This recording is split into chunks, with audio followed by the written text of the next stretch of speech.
The tension in the Congressional hearing room was palpable. Supreme Court Justice Amy Coney Barrett sat composed, yet visibly frustrated, her black judicial robe contrasting sharply with the polished witness table.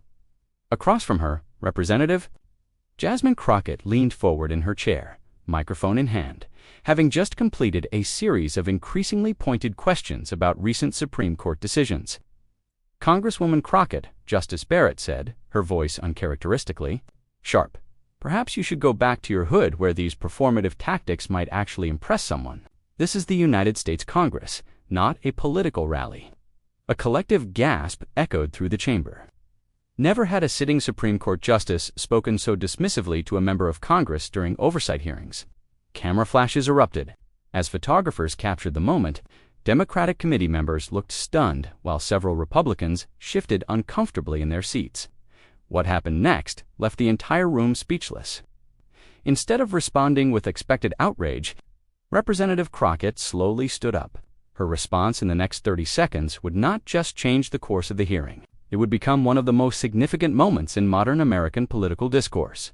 Before we show you Crockett's remarkable comeback, now viewed over 50 million times. Please take a moment to like this video and subscribe to our channel. For more powerful political confrontations that reveal the true character of America's leaders, to understand the full weight of this confrontation, we must first recognize the formidable backgrounds of these two accomplished women, who arrived at this moment from very different American journeys. Justice Amy Coney Barrett had risen through the ranks of America's elite legal institutions with remarkable speed. At 51, she represented the conservative legal establishment's brightest star, a graduate of Rhodes College and Notre Dame Law School, where she graduated first in her class. Barrett had clerked for the legendary Justice Antonin Scalia before, becoming a respected professor at Notre Dame. Her scholarly writings on originalism and textualism had earned her admiration in conservative legal circles.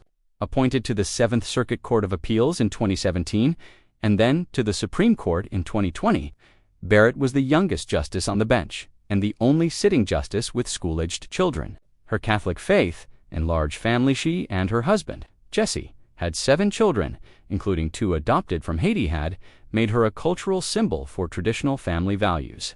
Known for her sharp intellect and careful legal reasoning, Barrett had authored several consequential opinions since joining the court. Representative Jasmine Crockett represented a different American success story. At 42, she was serving her second term representing Texas's 30th Congressional District.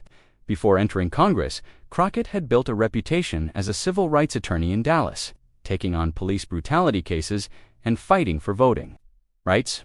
She had earned her undergraduate degree from Rhodes College, coincidentally the same as Barrett, before attending the University of Houston Law Center. The daughter of a military family who had moved frequently during her childhood, Crockett had worked her way through college and law school. As a state representative in Texas before her election to Congress, she had gained national attention for her impassioned defense of voting rights during contentious legislative sessions. In Congress, she had quickly established herself as an outspoken member of the progressive wing, particularly on issues of racial justice and constitutional rights. The tension between Barrett and Crockett had been building for months. The Supreme Court had recently issued several controversial 6-3 decisions along ideological lines, including a ruling that significantly narrowed the interpretation of Section 2 of the Voting Rights Act. Crockett, as a member of the House Judiciary Committee, had been publicly critical of these decisions, specifically questioning whether the conservative justices were ignoring the real world impact of their rulings on minority communities. Barrett, meanwhile, had grown increasingly concerned about what she viewed as politicized attacks on the court's legitimacy. In several public speeches, she had defended judicial independence and argued that criticizing justices personally, rather than engaging with their legal reasoning, undermined the constitutional system. The stage for confrontation was set when Barrett agreed to testify before the House Judiciary Committee regarding the court's annual budget request, a routine appearance that became anything but routine when Crockett's questioning turned to the recent voting rights decision, in which Barrett had joined the majority opinion written by Chief Justice Roberts. The House Judiciary Committee hearing room was filled to capacity. Journalists lined the back wall, cameras ready. The committee members sat elevated on their dais, with Justice Barrett at the witness table below, accompanied by the Supreme Court's administrative officer. The committee chairman began. The chair now recognizes the gentlewoman from Texas, Ms. Crockett, for 5 minutes of questioning. Representative Crockett adjusted her microphone, her bright yellow blazer standing out among the sea of dark suits. "Thank you, Mr. Chairman," she began, her Texas accent distinct but measured. "Justice Barrett, thank you for appearing before us today."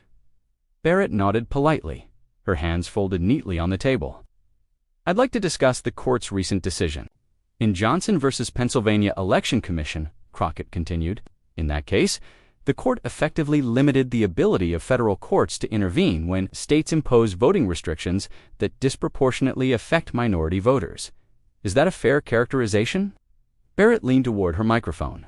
"Congresswoman, as you know, I cannot comment on specific cases beyond what's in the written opinion. The decision speaks for itself." Crockett nodded, seemingly prepared for this response. "I understand, Justice Barrett. Let me approach this differently.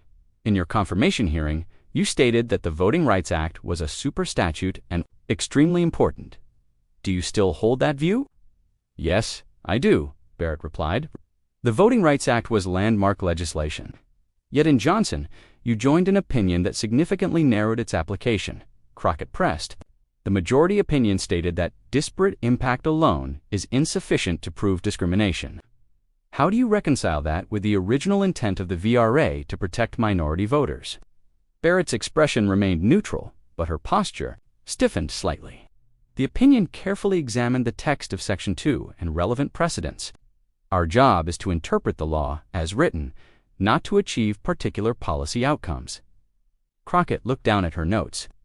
"Justice Barrett, are you aware that in the 6 months since your decision, 7 states have enacted new voting restrictions that have been shown to reduce voting access in predominantly Black and Hispanic neighborhoods?" "Congresswoman, I don't follow the legislative responses to court decisions in that level of detail," Barrett responded. "Policy consequences are for Congress to address. The court's role is limited to determining what the law requires." Crockett leaned forward with respect. "Justice Barrett, is it important for justices to understand the real-world impact of their decisions on American citizens? These aren't abstract legal theories. These are people's fundamental rights." The room grew tenser as Barrett replied, "The court cannot base its decisions on desired outcomes rather than legal principles. That would undermine the rule of law. We must apply the Constitution and statutes as written, even when the results might not align with what some consider optimal policy." Crockett removed her glasses. "Justice Barrett, before your confirmation, you published an article suggesting that Section 2 of the Voting Rights Act was constitutionally questionable. Yet during your confirmation hearing, you refused to acknowledge this view. Why should Americans, particularly those from minority communities like mine, trust that you're approaching these cases with an open mind?" Several Republican committee members shifted uncomfortably. The chairman looked at his watch. Barrett's voice remained steady, but her tone cooled noticeably. "I believe you're mischaracterizing my academic writing, Congresswoman. I've never questioned the constitutionality of the Voting Rights Act. I've analyzed various interpretations of its provisions, which is what legal scholars do." Crockett didn't back down. "Justice Barrett, in the Johnson case, you joined an opinion that directly contradicted testimony from civil rights leaders who helped draft the 1982 amendments to the VRA. These were people who participated in the Selma March and worked alongside Dr. King. Did the court consider their understanding of the law's purpose?" "The court considers the text of the statute and relevant legal precedents," Barrett responded. "While historical context can be informative, it cannot override the actual text Congress enacted." Crockett then displayed a large chart showing county-by-county data on polling place closures following the court's decision. "Justice Barrett, these red dots represent polling places closed in majority-minority districts. The blue dots show new polling places opened in majority-white districts. This pattern has emerged in multiple states since your ruling. Does this concern you at all?" Barrett took a deep breath. "Congresswoman, I cannot comment on matters that may come before the court. If those policies are challenged legally, they could reach the Supreme Court. So, you're unwilling to acknowledge the direct consequences." Of your decision? Crockett pressed. I'm following a long-established practice of not commenting on potential future cases. Barrett replied, her patience visibly thinning. Crockett continued, Justice Barrett, you have 7 children, including to black children you adopted from Haiti. How do you explain to them that you participated in decisions that make it harder for people who look like them to vote? A murmur ran through the room. Several Republican members objected immediately. Mr. Chairman, this line of questioning is inappropriate and personal, said the ranking member. The chairman hesitated, then said, the gentlewoman should be mindful of the line between professional and personal matters. Just as Barrett's composed demeanor finally cracked, her face flushed as she leaned toward the microphone. Congresswoman Crockett, she said, her voice uncharacteristically sharp, perhaps you should go back to your hood, where these performative tactics might actually impress someone. This is the United States Congress, not a political rally. A collective gasp echoed through the chamber. Camera flashes erupted as photographers captured the moment. Democratic committee members looked stunned, while several Republicans shifted uncomfortably in their seats. Despite their previous objections to Crockett's questioning, the chairman banged his gavel repeatedly. Order! Order in the committee! The chamber fell silent as Representative Crockett slowly rose from her seat. Instead of the explosive reaction many expected, she stood perfectly still for a moment, her expression calm but resolute. When she finally spoke, her voice was measured and clear. Justice Barrett, Crockett began, I grew up in a military family, serving this nation. My father wore the uniform of the United States Army for 30 years, defending the Constitution you're sworn to uphold. My mother worked as a public school teacher in communities across this country. My hood, as you call it, was on American military bases where families of all backgrounds served together. She paused, letting her words resonate through the silent chamber. After that, my hood was the classrooms of Rhodes College, the same institution where you studied. Then it was the halls of Houston Law Center, and later the courtrooms of Texas, where I represented citizens whose constitutional rights had been violated. Crockett picked up a worn copy of the Constitution that had been sitting on her desk. Now, my hood is this chamber, where I took the same oath you did to support and defend the Constitution of the United States against all enemies, foreign and domestic. I didn't come here to impress anyone. I came here seeking answers for the American people who are witnessing their fundamental rights eroded, decision by decision. The room remained utterly silent. Every eye was fixed on Crockett. Justice Barrett, she continued, her voice gaining strength without raising in volume. Your comment reveals exactly what millions of Americans fear, that those with the power to interpret our Constitution view some American communities as less worthy of respect and protection than others, that some neighborhoods, some hoods, are seen as beneath consideration when making decisions that affect every citizen's rights. Crockett then did something unexpected. She walked from behind the dais down to the chamber floor, closer to Barrett's table, still holding the Constitution. I'm not offended by your suggestion that I return to my hood, she said. I'm deeply concerned that a justice of the Supreme Court would use such language while defending decisions that demonstrably harm the voting rights of Americans in those very communities. She held up the Constitution. This document doesn't recognize hoods. It begins with we the people, all of us. It doesn't distinguish between Americans based on where they live, how they speak, or what they look like, and neither should those sworn to interpret it. Several committee members began to applaud, but Crockett raised her hand. I'm not finished, she said firmly. The room fell silent again. Justice Barrett, I have a proposal. Since you referenced my hood, I invite you to visit my district in Texas. Walk the neighborhoods. Meet the voters who waited 5 hours in line during the last election because polling places were closed. Speak with the community leaders working to register voters despite new restrictions. See firsthand the impact of the court's decisions on real American lives. Barrett's expression had changed from indignation to something more complex, a mixture of surprise and discomfort. This isn't about scoring political points, Crockett continued. It's about ensuring that the highest court in our land understands the lived experiences of all Americans. Because justice cannot be blind to reality, even as it remains impartial in its application of the law. Crockett returned to her seat, her final words hanging in the air. My time has expired, Mr. Chairman. but I sincerely hope Justice Barrett will consider my invitation.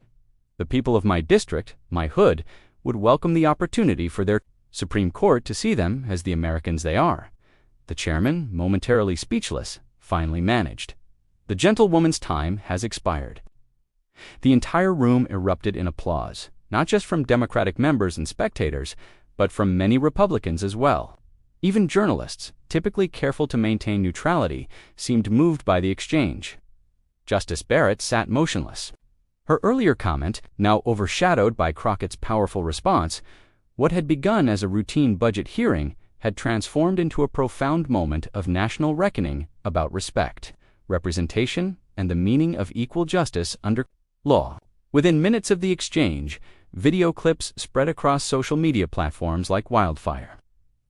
#MyHoodIsAmerica began trending nationwide, with citizens sharing stories about their own communities and what representation meant to them.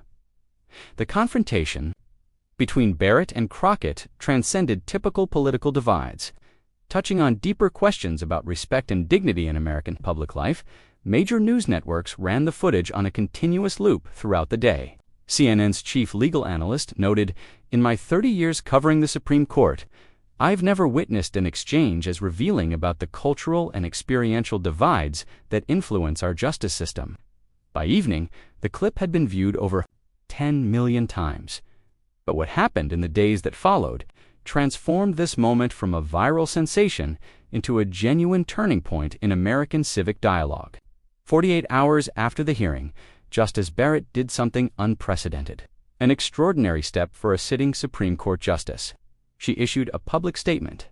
"My comment to Representative Crockett was inappropriate and beneath the dignity of the office I hold. While I disagree with the nature of the questioning, my response failed to reflect the respect due to a member of Congress and to the community she represents. I sincerely apologize." The statement continued, surprising many court observers. After reflection, I have decided to accept Representative Crockett's invitation to visit her district. Understanding the real-world context in which our decisions operate can only strengthen the court's ability to uphold constitutional principles for all Americans. This announcement generated headlines across the country. Legal scholars debated whether Barrett's planned visit represented an important step toward bridging the divide between the court and the public, or a dangerous blurring of the separation of powers. Former Supreme Court Justice Stephen Breyer commented, "Throughout our history, the court has evolved in its understanding of how constitutional principles apply to changing social realities. Direct engagement, properly conducted, can inform without compromising judicial independence." 3 weeks later, Justice Barrett arrived in Texas's 30th Congressional District. Her visit, carefully structured to avoid political appearances, included meetings with community leaders, local judges, election officials, and ordinary citizens. No cameras were allowed at these meetings, but participants described them as substantive and respectful. One local pastor told reporters afterward, "Justice Barrett listened more than she spoke. She asked thoughtful questions about how recent voting changes had affected our community. Whether this changes her judicial philosophy, I can't say, but she genuinely wanted to understand our experiences." For Representative Crockett, the aftermath brought both praise and heightened responsibility. She appeared on several national news programs, but consistently redirected the conversation away from personal conflict toward substantive issues. "This isn't about me or Justice Barrett," she said during one interview. "It's about ensuring our democracy works for everyone. The Constitution begins with we the people for a reason. That includes all of us from the highest chambers of government to every neighborhood in America." Perhaps most significantly, the exchange sparked a national conversation about the relationship between abstract constitutional principles and lived American experiences. Law schools reported record numbers of applications from diverse candidates. Community forums on constitutional rights sprang up across the country, many using the Barrett-Crockett exchange as a starting point for discussion. 6 months later, the Supreme Court heard arguments in another voting rights case. Court watchers noted that Justice Barrett's questions seemed more focused on how the legal standards would function in practice, not just in theory, while no one could predict how she would vote. The tenor of her engagement had subtly shifted. A year after the confrontation, Harvard Law School hosted a remarkable event, a public dialogue between Justice Barrett and Representative Crockett on constitutional principles and lived experiences. The auditorium was filled to capacity, as these two accomplished women, who had clashed so memorably, engaged in a substantive discussion about how the court and Congress could better serve the constitutional rights of all Americans. Barrett acknowledged, "During the dialogue, my legal training emphasized textual analysis and original meaning. Those remain essential tools, but I've come to appreciate more deeply that constitutional principles must function effectively in the real world if they are to fulfill their purpose." Crockett responded, "And I've gained greater appreciation for the court's institutional role and the importance of principled legal reasoning. The Constitution needs both faithful interpretation and meaningful application." The exchange that began with "Go back to your hood" had evolved into something few could have predicted. A model for how Americans with profound differences could engage in difficult conversations about justice and democracy, as one constitutional scholar wrote in The Atlantic. When Barrett insulted Crockett, she inadvertently revealed a divide in American life that goes beyond legal philosophies to questions of whose experiences count in our constitutional system. When Crockett responded with dignity and invitation rather than rage, she created space for something rare in our polarized era: genuine dialogue across difference. The confrontation between Justice Barrett and Representative Crockett ultimately became more than a viral moment or political scandal. It became a case study in how conflict, when handled with wisdom and respect, can lead to greater understanding. Their exchange reminded Americans that democracy requires both institutional integrity and human connection, that constitutional principles must be both rigorously interpreted and meaningfully lived. If you found this breakdown of this historic confrontation valuable, please like and subscribe to our channel for more videos that explore the pivotal moments shaping American democracy. Hit the notification bell to ensure you never miss our latest content examining the constitutional conversations that matter most to our nation's future.